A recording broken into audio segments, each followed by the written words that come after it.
কেউ একা একা যাতায়াত করতে গিয়ে দূর থেকে সাদা কিছু নড়াচড়া করতে দেখত আর শুনত অদ্ভুত অস্বাভাবিক এক ধরনের আওয়াজ।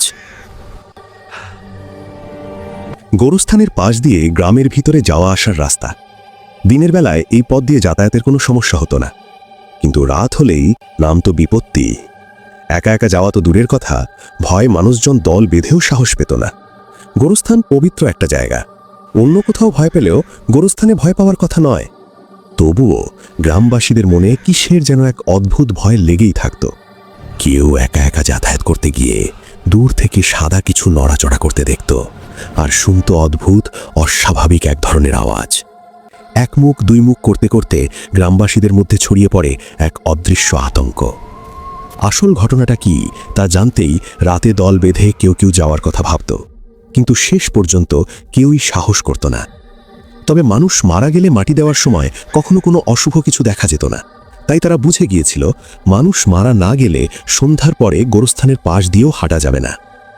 একদিন বয়স্ক একজন লোক সন্ধ্যার পরপর ওই পথ দিয়ে গ্রামের দিকে ফিরছিল। শহরে কাজে গিয়েছিল লোকটা। ফেরার পথে দেরি হওয়ায় সন্ধ্যার পরে যাত্রা শুরু করতে বাধ্য হয়।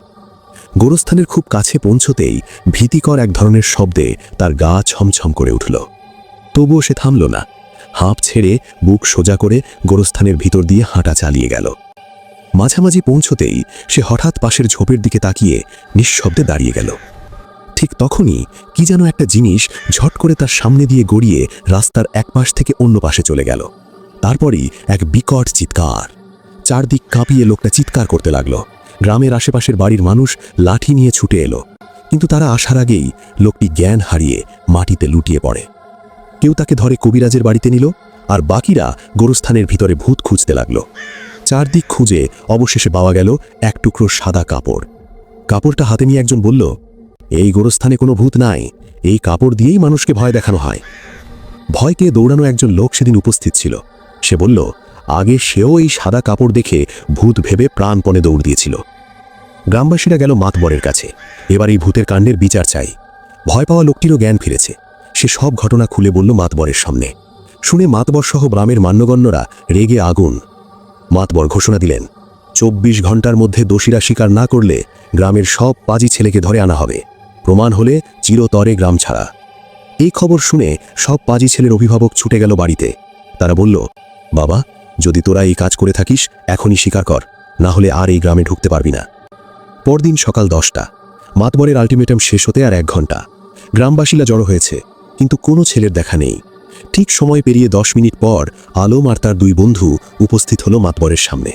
গ্রামের সবচেয়ে শান্ত ভদ্র ছেলে আলম, তার মতোই নিরীহ তার 2 সাথী। কেউ কোনোদিন ঝামেলায় দেখেনি তাদের, তাই সবাই ভেবেছিল ওরা হয়তো বিচার দেখতে এসেছে।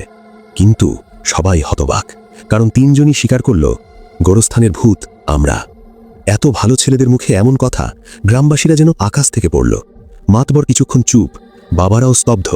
তারপর বললেন, এই ছেলেদের আগে কোনো অপরাধ নেই, তাই তাদের বাবা যে শাস্তি দেবেন আমরা সেটাই মেনে নেব। পরদিন সকাল, আলম আর তার 2 বন্ধু এক জায়গায় বসে ব্যথায় কাতরাচ্ছে। জামার কয়েক জায়গায় ছেঁড়া।